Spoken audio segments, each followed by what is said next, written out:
Ladies and gentlemen, welcome to another episode of Twitch Talk, brought to you by the Daily DOS, the place where we bring on the best streamers, the best looking streamers especially, and they join us to talk about their lives in ways that they never thought possible.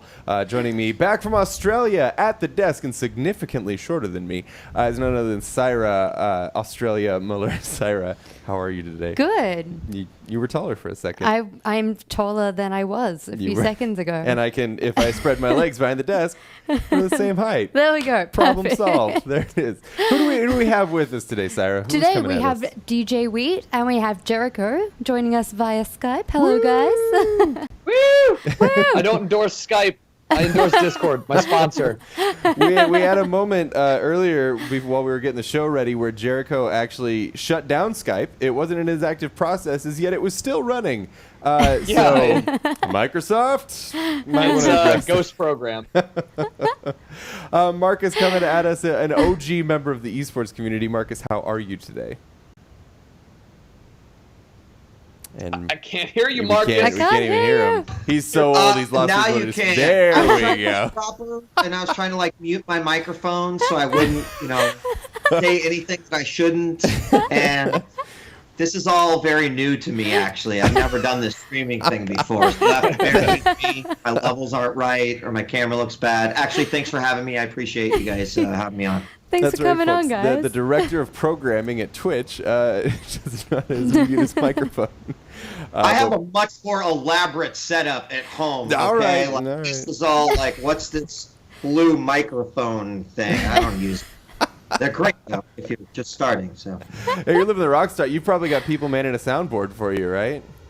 No, I'm all alone in, actually, this is kind of cool because we have a broadcast room at Twitch, and you can schedule it out. It's on the calendar at any time. It has a little on-air light outside. Fancy. But this is V1 because now that I've been in here, I'm this isn't, we could do better than this. So you could soundproof it for starters. I wasn't in charge of this, Tucker. Obviously, man, there would be an 8-man team operating a soundboard and 5 people on the one webcam to make sure it's positioned perfectly. Exactly. And a cinematographer, and in fact, he'd just script the whole show. Anyway, thanks for having me on. I appreciate it. No problem. We're happy to have you. Oh, man. Oh, God. I can't stop crying. All right. Oh, man. So, Jericho, you were actually at Ultra last weekend, and the rest of us had to watch it on stream. How was that? It was, I ran out of acid, so I started doing heroin, and that went well for me. It was crazy. I had actually never been to Ultra, and I'm a huge music fan. Mm-hmm. And I had the pleasure of meeting up with one of my buddies who works for Skrillex's label, Owsla, and he took me on quite the Miami adventure. So I was there with Firefox, Gold Glove, and Steph. And as well as Anil Bash was there. Swifter was there. It got rowdy. It was man, fun. It was that's a fun team. That is. It was, yeah, always fun. So when you say Miami Adventure, what does that mean? It means there's a your normal day-to-day activities. It starts at 3 and it goes till midnight. So that leaves a lot of time for you not to sleep and do other things. And if you forego sleep, after every single night, all of the people that are in the music industry will tell you, they're it's like PAX. It's the convention's super cool, but you're going for the parties and the friends, right? You're going for the after parties. So the sets in Ultra is fun, but it's when you get to go to the 50-person club and have a private show with some of the headliners, or at 4 a.m. And it's everybody's just dead exhausted, but it's still so fun. So that's what I mean by adventures, just weird crap like that. So you get the proper VIP treatment then if you're going to stuff like that. It was David Guetta stopped perks by. of the trade. It was a huge deal. Yeah, perks of the trade. Whatever. So speaking of, actually, Jericho and I met each other at the TwitchCon after party last year with Darude and Deadmau5. Who do you want to see this year? I feel like Deadmau5 might be a staple. He actually did really well, as opposed to his when he streamed for the Dota Championship, and everyone was like, "What the fuck is this?" he had a good show, and I don't know. I would like to see some Skrillex, some Jack U. They've streamed on Twitch. There's a lot of producers. Monster Cat has Pegboard Nerds and several other people, Hellberg. So like, there's an infinite amount of people that Twitch could draw from their own community even, and still have like good name recognition. Mm-hmm. See, the whole time you're listing artists, I'm actually watching Marcus in the Return and looking for like facial tics to like reveal. He's just like, don't mention that one. Well, I'm don't glad mention that you guys one. have brought it up, because here we go. The first announcement. Oh gosh. Our first musical guest is going to be Weird Al Yankovic, just for you, Jericho. Right in line with sort of what you've asked for so far, maybe a little bit more down tempo. Are you joking? Because I'd be so down for some Weird Al. Actually, I would be too, but it's not. Yeah, we haven't made any of those yet. As always, though, everything that Jericho said is pretty much, I think, how the team feels as well. Like getting folks that like want to be there because they are a part of the Twitch community. Like that's what made last year's after party special, in my opinion. So yeah. Is it live edit dangerous having Jericho be your PR person? that might work. I mean, he's got some now extra experience from the whole Ultra thing. Like, he's got all the connections now. Yeah, man, I'm tied in. What's the worst that could happen? Put me in, coach. What's the worst that could happen? What's the worst? Never ask Jericho that up on the stage question. with, like a CD player, just be like, "All right, you're ready for this next game." That's the worst, and that's not half bad. So.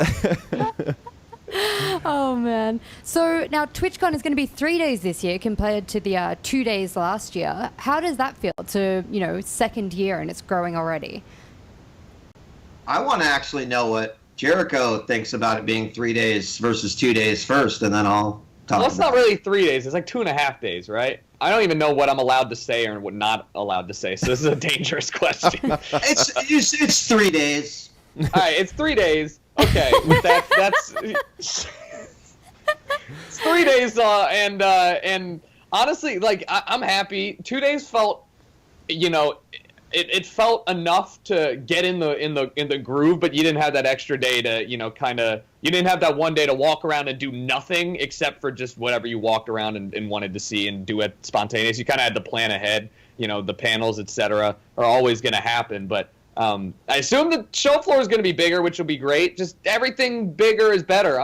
The first year was fucking great, except for when you scheduled me during the PJ Salt tournament to have my meet and great. So I had to forfeit, and then I lost that. It was He you was personally. PJ Salt I after wrote that it in. scheduling. I just made the rule that booted you. I didn't actually make the You're condition. right. You are right. So I'm really excited, especially with it being in San Diego. I love San Diego. It's a lot easier, more affordable to get around and get to.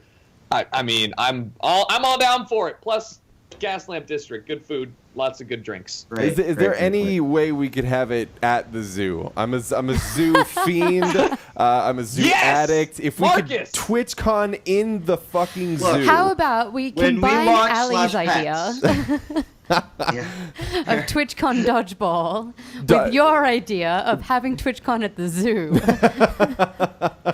TwitchCon dodgeball zoo style. We just don't give the gorillas the balls, or at least have an EMT team on hand. So, Marcus, your thoughts? Yeah, the zoo idea is you can have that for free. You don't even have to pay me for that one. Great. I'll get back to you on that one, all right? As far as 3 days is concerned, I think that it was evident after the first TwitchCon that, we had the same feeling kind of leaving it. Like, oh, man, what if we just had one more day? It would have been, what more could we have done? How many more panels could be featured? What else could we do on the main stage? So I think like an hour after TwitchCon ended, at that point, really, even though we hadn't made that decision yet, everyone was thinking, we need another day. And for exactly the reasons that I just mentioned, right? It means that we're going to have almost, we haven't announced everything as far as like the panels are concerned, but we'll have like a considerable more spots for panels and discussions, some specific tracks that we'll talk more about. And I think that overall, like Tucker said too, the convention center getting able to experience everything. At this point, hopefully we can, provide enough stuff for and things for people to do over the course of the 3 days. But I think that in order to really appeal to not only partners and fans and the industry, like, we needed that extra day. Mm-hmm. And I'm really looking forward to it as well.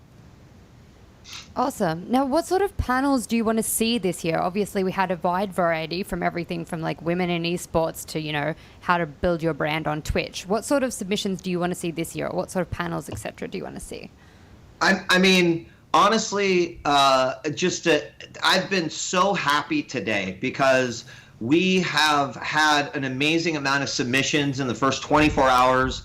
And by comparison, I mean, when I look at last year and I look at this year, it's obvious to me that the Twitch community has like grown a lot in that year. And and they know what they want to talk about at TwitchCon. And now that they've seen some panels, maybe they saw what was missing, and so they're able to fill in those gaps. And I always knew in my heart of hearts when we went to our second year, that was where we would truly have the panels and the content that, that people would want to come just for those types of things. And already what I've seen has been great. And this includes everything from like, I won't like necessarily go into specifics, but like in general, things like making emoticons specifically, do's and don'ts, better, best practices, things like how would you go about setting up a stream for, doing something creative where you might have multiple camera angles, and that's getting really popular.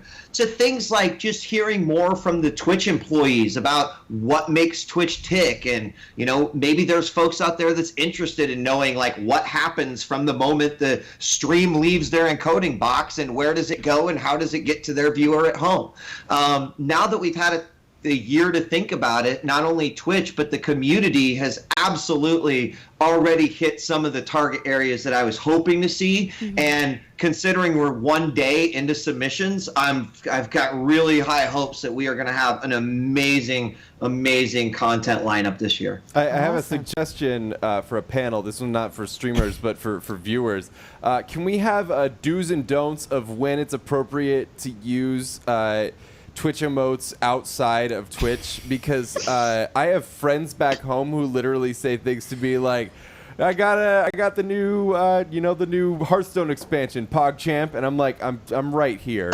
This is a physical interaction, and I can't see an emoticon. I do that all the time, though. I use Kappa all like, the time. See, but Kappa, yeah, I say Kappa. Kappa's a little bit more like it's like the smiley face, right? It's like, but like the ones like PogChamp, Forehead, like Ming Lee, like those are the ones where I'm like, dude, I don't even know what you're trying to say. Would you rather they make the PogChamp face? Like, would that be more right? Like, I got the new Hearthstone expansion. Right. Is that pretty close? Or, I mean, not quite. You might be happy that they're saying PogChamp when you're out in public, and then suddenly someone looks over and they're like, I don't know what's going on over there, but I think they're about to make out. This is For what it's worth, it does sort of help you like define your friends. Like, okay, you're cool because you know what PogChamp is. You need to like go bookmark Twitch like right now. So I mean, if nothing else, it tells you like who's plugged into that community and who isn't. Yes, yeah. It's better than using like It's like one cringe level above using acronyms. Like nobody. If you go like oh, I don't know, IMHO, for real, like, LeMayo. Like, I'm not gonna associate with you, but, like, I mean, I could see conceivably saying, like, Kappa. You're right, it gets a little funky when you're, like, Forehead or Kappa Ross, bro. It's just like, no. See, in my day, when we wanted to be sarcastic about something, we just did it. We didn't need to say Kappa afterwards. I think that's the part that confuses me. Well, but yeah. Okay, that's fine. I'll accept that. It's like reverse transcendence, right? Because you didn't need to, because you were in that person's face. You could read them, but like online, of course, you can't denote sarcasm. So Kappa becomes the representation of that. And now through reverse transcendence, Kappa has transcended back into real life, where suddenly we do say Kappa. instead of just realizing that we're right in front of each other. See, and but like usually I don't have to like spell out my punctuation. I'm not like, where are my shoes? Exclamation point. Like that doesn't. People would find that weird. Right. But Yeah, but we have like super dry humor. well, okay. Fair. All fair right, getting back on track. Jericho, what sort of panels do you want to see this year? I'm kind of on board with Marcus. I think that the first year kind of covered the generals, and you're gonna have staple panels every year, regardless. It's always gonna be, how do I do this? How do I grow this, and how do I maintain/deal with this? Like those three categories are gonna have 4 million submissions each because they're the general ones, but. Those are good to have because when you're first time, not the same people are going every time. So there will be repeat people, but there's going to be a lot of new people, hopefully, that will come in, and they're going to have the same questions, and they're going to want the same answers that the people last year got. But then when you get into the more in-depth stuff, maybe this person jumped into a partnership, and they're in between full-time and part-time, and they don't know when's the correct time to take that plunge, or whatever it may be. There's nuances in between those categories that I want to see filled out. Right. I mean, I think that would probably be what would make me happiest too. Yeah. As well as the new categories, creative and music. I mean, those two categories have really taken off. And so food. I mean, food. Yeah, and food. So I hope there are some. I know there will be creative people.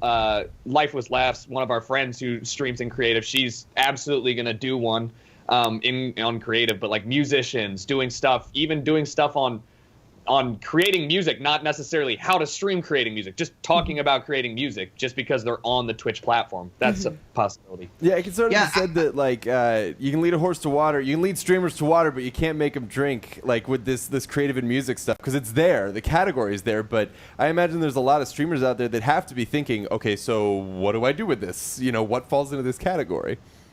Yeah, and that's another thing, and I hope that alongside the streamers who seem to be, and the industry people who seem to be the ones most interested in holding these panels, there are also going to be people from Twitch doing panels that are specific to their group. So for example, that's a great one. Where do I put this channel, or where do I put, like, which category do I go in? If I'm doing an intro to my stream, do I go into gaming talk shows, or is it okay to be in Counter-Strike when I'm going to play Counter-Strike? Like, where's the line? So that too could be cool.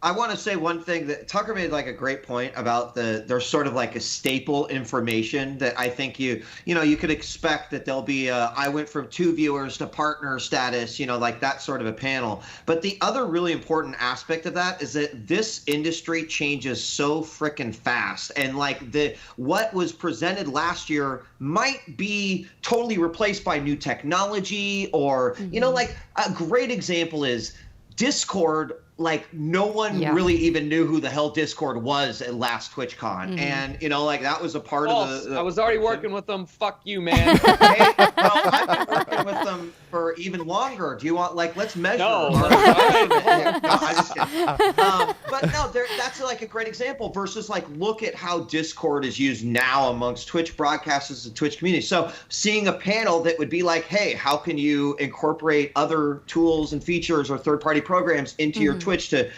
better manage your communities? Like, awesome. That's a new panel that we'll probably see, because that's been a huge change that's happened over the past year. So that's also really exciting to see, is that you see the evolution of all of these potential panels and pieces of information that hopefully they will come and drink. You're seeing, thank you for extending the analogy. You're talking about the changing technology, the new things that are being brought to the service and how to adapt to those. Do you see any growing interest among developers specifically who want to develop tools for the platform, or is it still mainly viewer focused? No, absolutely. I mean, last year, Twitch alerts, Revlo, HubTag, like there was quite a few sort of emerging technologies that came to TwitchCon last year that, tried to get in front of broadcasters, and now there's probably double and triple that. So I think in addition to the fact that during GDC, and I know that not everyone follows the developer news, but during GDC, Twitch announced Developer Success, which is not only geared towards, game developers, but also also people who are making tools that are assisting broadcasters in some way, shape, or form. So that we expect will be a big part of someone's, sort of track at TwitchCon if someone who develops a third-party tool specifically for streamers or software or overlays or, the combination of all those things. I think that there's also a lot to potentially learn from these folks too. So I hope that we get not only them to interface with broadcasters and whatnot, but to also just present to broadcasters and hey, this is how you could use our technology, our features, etc., to your advantage. So I think there's a lot of exciting stuff there as far as that's concerned. Excellent. Well, I think everybody's looking forward to that. I for one, my favorite thing is, for whatever reason, even though I'm not a huge streamer, is seeing these new apps that do cool things like the robust plugins and stuff like that. And there have been times, it's sort of like, have you ever built a computer on Newegg but not purchased it, where you like list out all the parts? Yeah. I've done that where I built like a stream in OBS. I'm like, I got all these plugins, it's gonna look fucking great, and then I just never ever stream.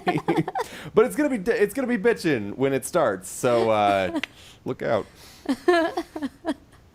Now, Marcus, you've actually gotten a lot of submissions. What are some of the oddest or like funniest submissions you've gotten for panels?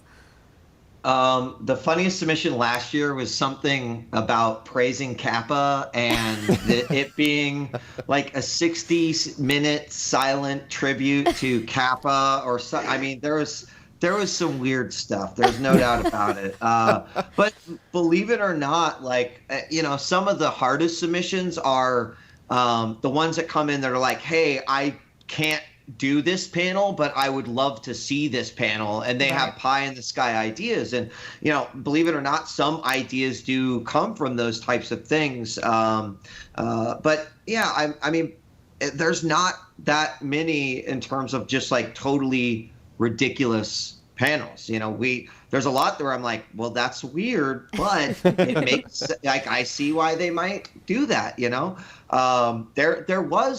I did see a panel come in that was like the art of copy pasta. And I won't lie. Like, honestly, I'm actually loving Twitch chat's copy pasta of the Kappa emote and the Jericho Kappa emote right now. Yeah.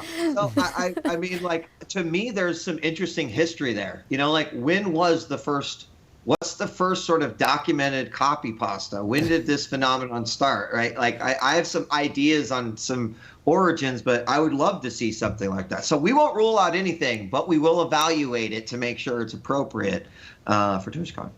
Well, if that panel happens, I will be there, because that sounds like a lot of fun. Although, I think it would be ironic if it wasn't literally just the exact same as another panel. Am I right? I mean, well, I mean, you have to have some variation. It's the copy pasta. Jericho, Ian. If you hosted your own panel and brought your decades of expertise in streaming success to the forefront, what would you want to talk to streamers about? I actually did host my own panel last TwitchCon, and it was about managing the various ups and downs of creating content, from financial to emotional to successful and non-successful. And that's like always something that I like talking about. Mm-hmm. Now, I could probably do a good talk about, being brandable, or I think I'm going to be doing a charity discussion panel. So both of those I'm looking forward to. But yeah, I mean, making panels is hard work, and I don't have a lot of free time. So I'd prefer to jump on somebody else's panel, because then I don't have to do anything. So question, you've actually been doing a lot of VR stuff lately, like VR gaming things. Yes! What do you think, and do you think we'll see some of that at TwitchCon this year? Oh, yeah, 100%. Absolutely. It's definitely going to be a forefront thing this year and in the coming years. I mean, I actually just took it off just to come here, because I was using virtual desktop. Like, there's just a lot of applications outside of just gaming that VR is going to influence entirely, and it's going to continue to drive gaming You build an architecture program, translate that to gaming, all of a sudden you got city skylines or whatever you want to call it. So I'm unbelievably excited, and I would be shocked if it is not the, new console for this 2016 year.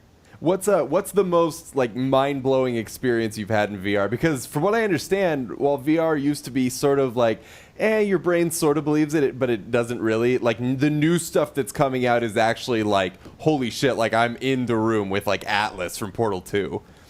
Yeah, I think so. The hardest thing to do is translate what you're experiencing in 3D space to a video, which is a 2D space. I mean, the edges get warped. So when you're watching a video, I've had a ton of people go, "That looks so crazy. That's awesome." And I'm like, "Yeah, it does look cool.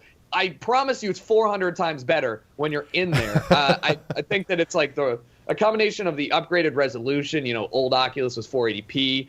The latency was a big thing. When there's latency between your movements and what you're seeing, that completely breaks the reality. There's no latency, 90 FPS. So, I mean, insert 60 FPS meme. But it's all great stuff. And all of those things contribute to making it an entirely believable experience where I've gone so far as to put my controllers down on a VR table while recording a video, and then I just drop them on the floor, and I'm like, well, I can't really defend that.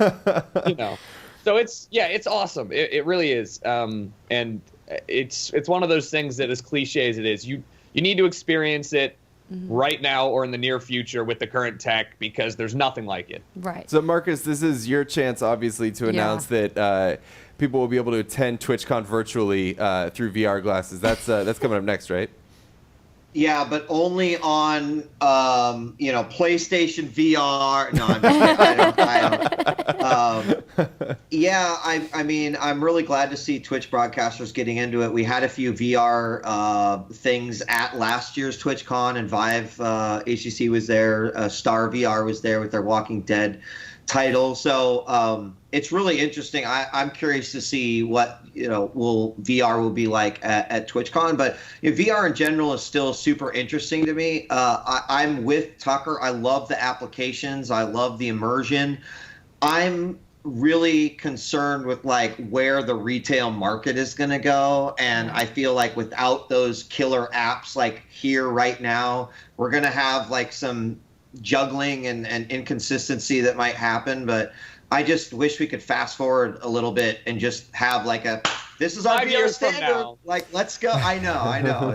It's, I agree with that, man. It's gonna be it's like a whole nother console race, but one of them could actually die for good, and you're just like, fuck. And did I back the right one? Right. Do I want to just go, well, I'll just get all four and we'll have fun, or but I'll tell you what, how much are they paying you at Twitch that you're just going to get all 4 virtual reality headsets? No, hell no. You're fun. Trust me, no. I think what will drive my purchase more will be what my kid wants to, right? I know what I sort of want, but I even got him you guys remember the viewfinders? Love those, yeah. Now the Tel now makes a new version that you use your phone, and it's like glass and the cardboard, whatever. But he's just, it's like Mini Wheat's mind was blown. Confirmed. He's definitely been like, hey Dad, I saw you could pre-order Vive on Steam. I'm like, yeah, you can. Got enough Steam money in your wallet to do that? I think no, but you do. Yeah. I did that to my parents, and the biggest mistake of my life was I pressured my parents into pre-ordering a GameCube for me. Oh, gosh. And then GameCube turned out to have the worst lineup of games in console history. So there's a few winners there, but yeah. There were a few. Don't discount Smash and Animal Crossing. I mean, it was okay. I think there was a new wave race on it too that I just played the bejesus out of. But tell Mini Wheat to make sure he's making a smart investment. He'll know what it means. I will. He'll know what it means. Now, you guys have obviously attended quite a few conventions yourselves. What is your funniest moment from a convention? Let me just think back 3 times a year for 7 years real quick. Funniest moment. I at E3 2012, E3 2012, myself, Gold Glove, and T Martin were at the Twitch party that was sponsored by Far Cry, I believe, and we were really drunk, and it was closing time at 2 a.m. and we left, and we lost T Martin. We got back to, and it was his hotel room, so we managed to talk our way back into the hotel room, and then I woke up the next day, and T Martin was in the bed next to me, and I was like, how'd you get home? So we checked his phone, and he didn't have any memory of it, but he had one phone call at 4:30 a.m. to a cab company. So there was 2.5 hours where there's nothing open in downtown Los Angeles that he disappeared for before calling this cab, and we have not a clue what happened to him or where he went, and he doesn't either. So that's a mystery to this day. Oh man, This is how like chemtrails and alien abduction rumors get substantiated. I'm like almost half worried for him Yeah. that he doesn't remember. What about yourself, Marcus? I mean, I honestly, I don't even know if I could. I mean, half of the funny stories I have, I feel like I can't even say on air. I mean, I mean, like I think the conventions are always interesting, right? Because it truly is a place where we get together, we're seeing the new games, we're doing whatever, we're making connections, we're networking, etc. But like nightlife is fun, and these are the same people that they are to me, as I like to put it, every time I'm going to a convention, it's like the funnest family reunion. Right? Like, I don't see these people every day, but when we get together, it's like, hey, we have to make the most of the time we have, so let's do it. And that just brings out a lot of stories. So I will say this isn't necessarily one of my favorite moments, but everyone that was there in the room with me was just overjoyed at how upset and disappointed I was.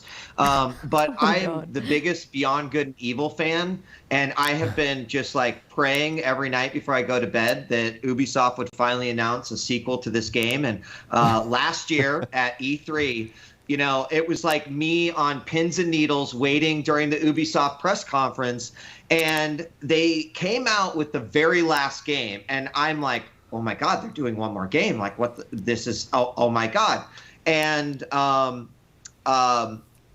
they introduced it with text, and it was sort of like, a franchise revival that you've been waiting for. And I'm like, oh my fucking God, like, this is finally it. It is happening. And there was another, like, a world that's been acclaimed. And I'm just like, it's happening. And then the next thing was like, something about multiplayer. And I was like, whoa. Multiplayer, like, they're Beyond Good. And then it's like Rainbow Six Siege. Oh my God. And I've never actually for the 5 minutes hated a game and a company as much as I hated those two for that 5 minutes. And I was over it. But like I actually thought that my dreams are coming true, and it was like just seeing, like, hey, here's a new puppy. Oh, it got hit by a car when it was crossing the street to come meet you. That's too bad. I was actually devastated.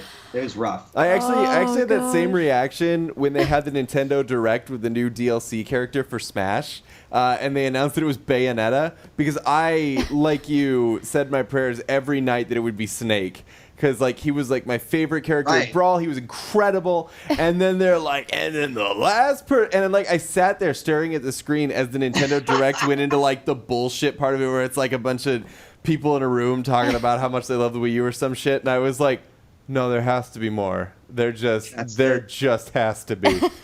Sadly, no.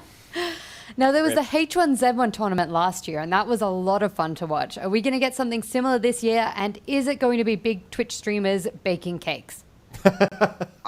I hope we do. That was one of my favorite things of TwitchCon. It was, and honestly, I'm not the biggest H1Z1 fan. Occasionally, like, tune in and watch, some of the bigger competitions, but honestly, like, having all the streamers playing and every single name that goes across the kill screen, just like getting a reaction from the crowd, it was actually fucking amazing. And I mean, you played in it, Jericho, so you probably had a whole different experience, but I loved 12.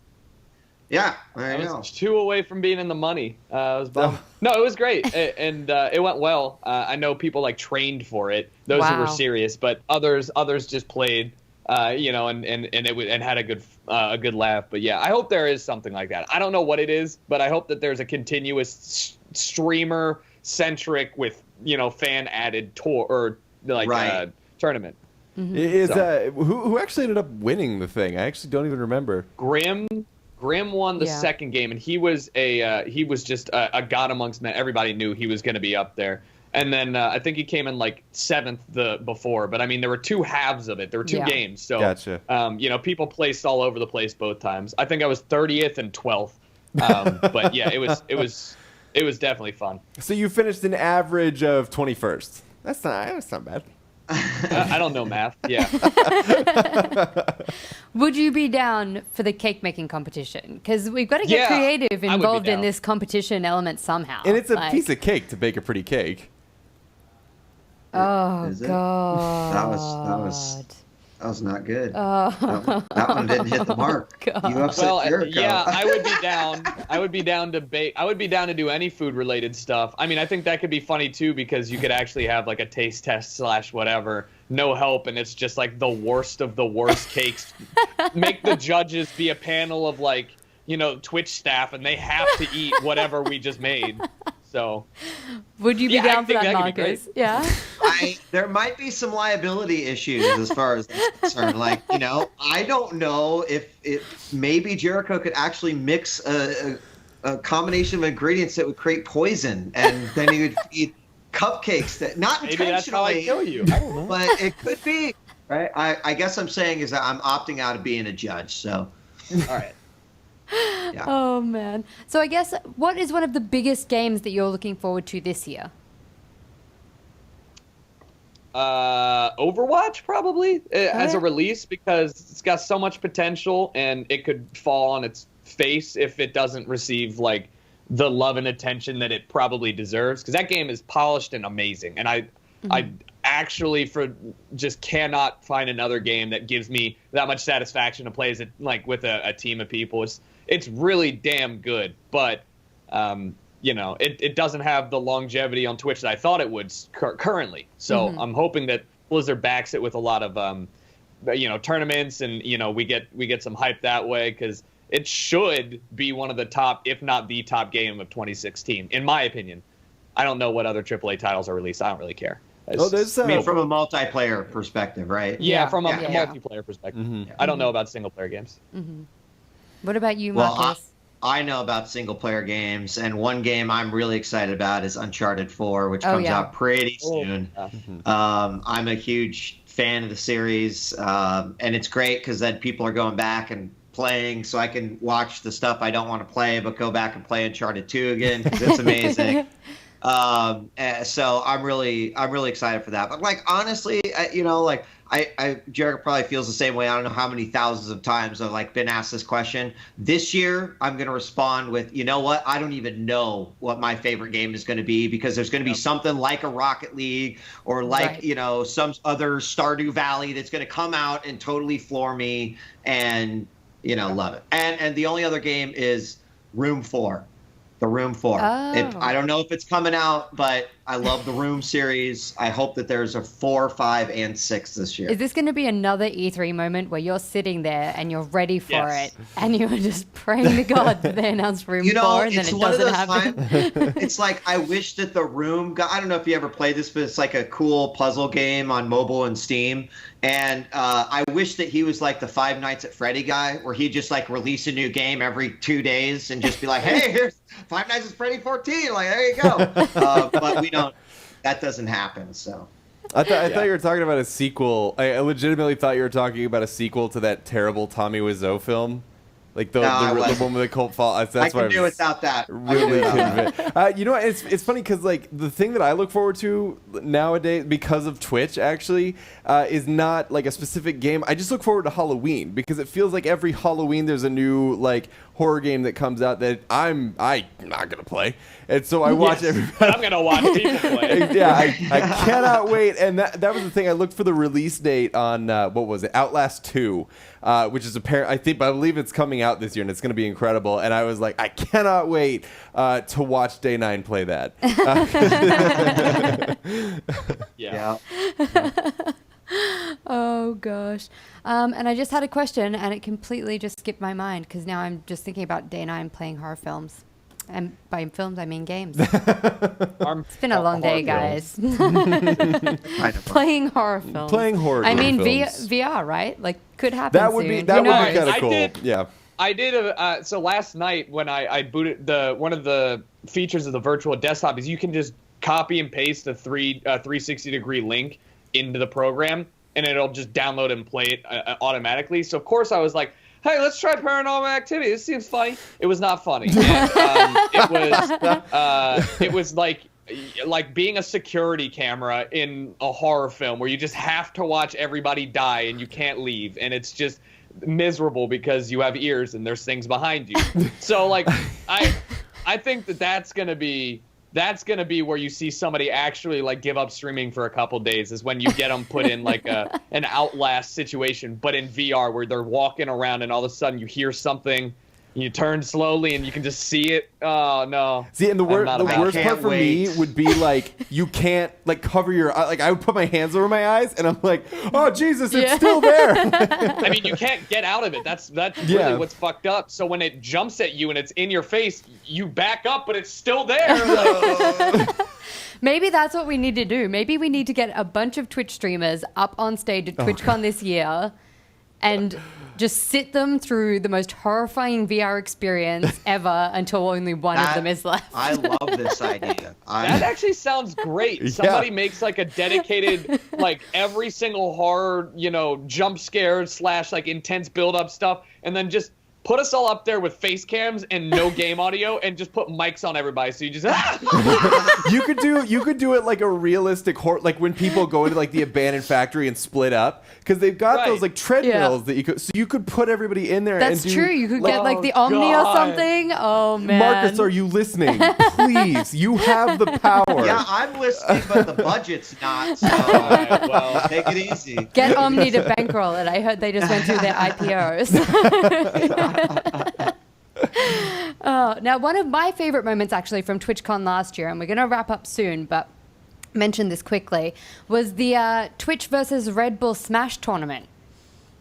That was a very good time, and you actually competed in that, Marcus. How was that for you? Did.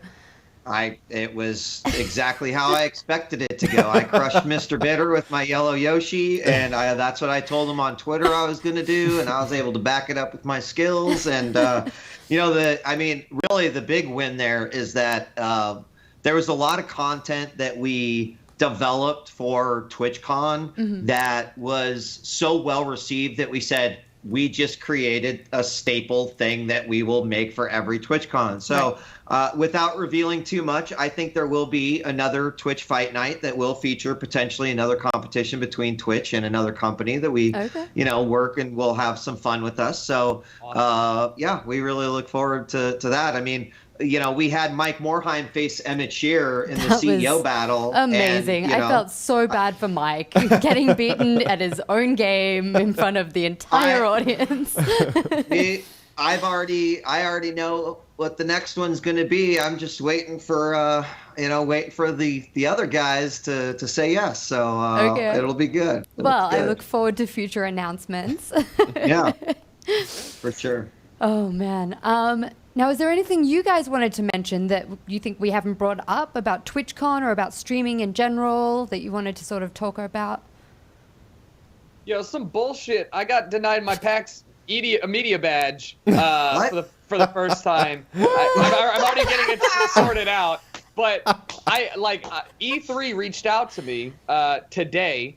Sonia came in and was like, hey, did you get an email from E3? I was like, from E3? Why would they ever email me? E3 was like, hey, we're reaching out because we identified you as somebody who's an influencer and we would like to give you a media badge. And I was like, that's fucking awesome of them to do that. And in the same breath, I was like, you know what's crazy? The fact that, if you go to PAX's media badge, they specifically say being a Twitch streamer or a YouTube content creator is not enough to receive media badge. And filming your meetups and just filming the floor is not enough. What you need to do to be qualified as a media individual is to write articles with direct interviews with developers. You can't film the gameplay and talk about it. You can't film you talk. It's just like newsflash. They don't want us. That shit anymore. No, I know they don't want us, and I'm just like. And what's funny is that after the guy from E3 actually emailed me again. He's like, by the way, of course we view you as media. You get you have 1.5 million people that you reach every day. It's like, why would we not consider that media? I was like, because onlinegamingblog.tumblr actually got a media badge for PAX, not me. So. Fuck, man. I'm salty about it. I'm like, I have been to PAX, every PAX since 2010. Every single one of them. And I was like, you didn't even have half the people that you had in 2010. How much you want to bet it's because Twitch and everybody started doing meetups and encouraging people to go? Like, So, give me the media badge, PAX. I think you speak a very blunt truth of the games industry as it stands right now. That's how I remember getting into E3 as a scrub back in the day. It's like, okay, guys, we made a fake website and now we got some fake business cards and we're going to E3. And it was like, but literally, I mean. Things are changing, and I look at, and I'll even to give Daily Dot their just due, and I'm not just saying that because I've been asked to come on the show, but Daily Dot is actually one of the very few websites that I go to read articles about, partially because of what you guys present, but that's just now not really how I traditionally consume my media, right? With Twitter and Reddit and all this other stuff, it's that is even rare. But I also appreciate that you guys are reaching the other outlets that are like Twitch and doing shows like this, and I mean there is an absolute shift now where I would argue that a streamer, a broadcaster, and personality like Jericho has way more pull, way more potential audience reach than a writer for Kotaku or Polygon or something. I would hope so, man. I would hope so too. But I find it absolutely just interesting that it is taking a lot of the industry to realize this fact. And maybe it's the fact that I come into this job every day and I see it happen in front of my face every day. But I literally have to go what sometimes when I hear about this stuff, because I'm just seriously, what 8 rocks are you living under? Because it's all very much right there. So I'm sorry. I'm glad you're getting it worked out, Jericho. I knew you. Oh yeah, I'm not all the passes saw and everything, but still, it's just. I mean, it's not even. You can disagree with the type of media that is being produced. You can say that me filming, having a great time at your convention is not the type of content you want me to show my 1 million subscribers. That is fine if that is what you would like, but to say outright that it is not media or it is not the type of media that will bring people to the event is really short-sighted and just almost hilarious that the industry leader convention is quicker to change than the convention that is built by the community and from the grassroots. It's just weird that that's the shift was industry was hey guys, we noticed versus these guys. So I don't know, man. Yeah, I mean, I think about too, well, what value does an exhibitor get? Maybe that's a justification for does the exhibitor who pays a lot of money? And I could certainly understand that, but then I stop and think about, let's take something like Keep Talking and Nobody Explodes, right? I remember seeing that shit at PAX. It's been around for a long time, but you know what? It wasn't, for me, it wasn't until the streamers picked it up and they started really having fun with it. And then all of a sudden it's have you seen this? Have you seen it? Oh my God. Does that stuff happen in a written format in a way? It's hard. Somebody quoted Kotaku as the reason that it has become the largest game, not to knock Kotaku and their A standard of journalism, but has anybody said Kotaku, you are the driving force behind Rocket League? Or is it Lyric Summit and Kronovi and every person streaming to 300,000 people? Is that? I mean, you can't throw stones and say it's not because of you, but I mean, just to deny that whole aspect of media as a whole seems really foolish. Very passionate. Yeah, please keep going. Damn. I'm salty that I got the knife. Do you want to just let him keep talking? We love it, So guys. speaking of, I guess, the difference between PAX, which has been around forever, and then TwitchCon, which is a fairly new convention, but like you said, sort of built by the community. What is the dream vision for TwitchCon? Like, where do you want TwitchCon in a few years? I think the beauty of being at the stage that we're at is that we have some flexibility to be able to really craft a convention literally around what the movements and trends of our broadcasters are. We've seen a lot of success at the events that we've been to with PAX, with E3, where we've gotten a chance to not only get Twitch in front of broadcasters, but broadcasters with other broadcasters. And we've seen new collaborations and new ideas come from these things. And, our first intention from the very beginning was like, well, what if we can amplify that by, 1,000? Like, wouldn't that be amazing for everyone involved? And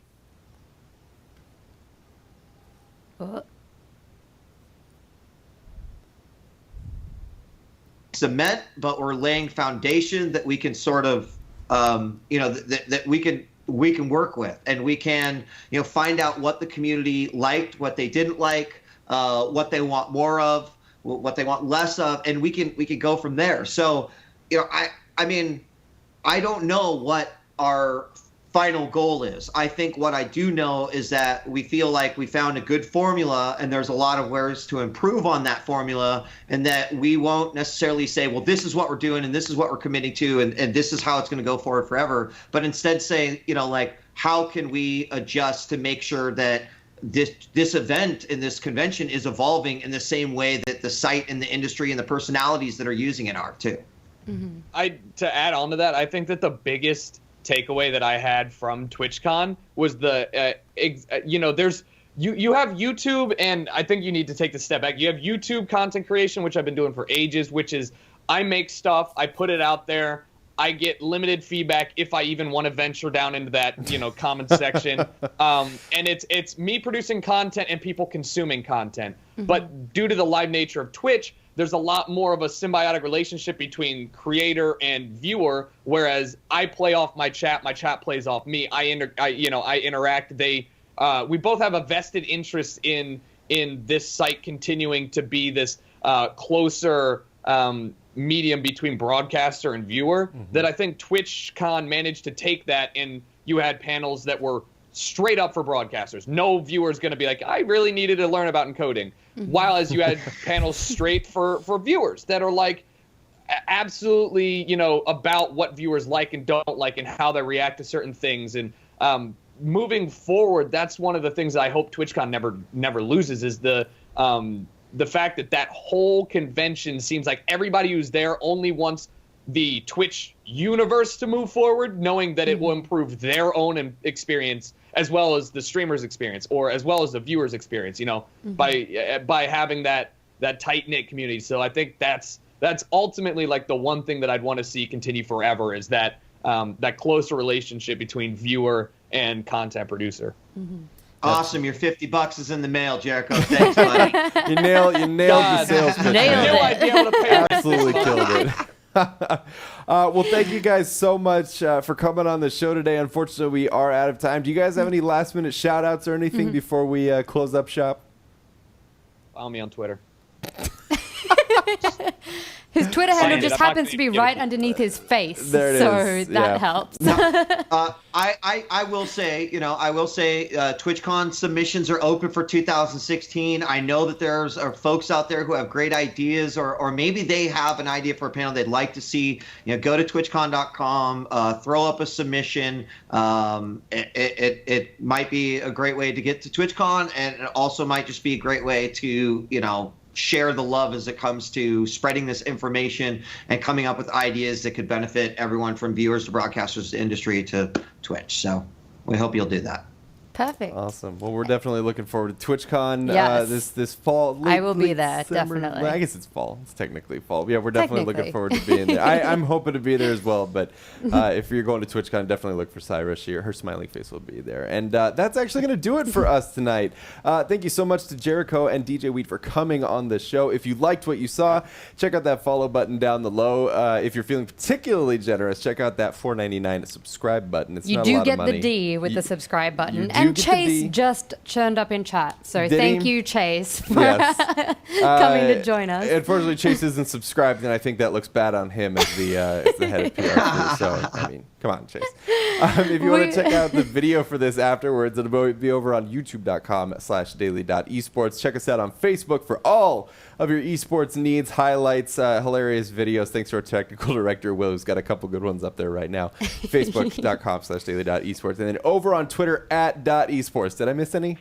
No, I think that's basically everything. Yeah. We will be back next Friday with 2 more very special guests. Another Australian. Ooh.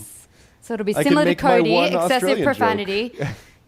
He literally has one Australian joke. But anyway, that is it from us. Thank you so much to you guys for coming and for Jericho and DJWheat for joining us on the desk.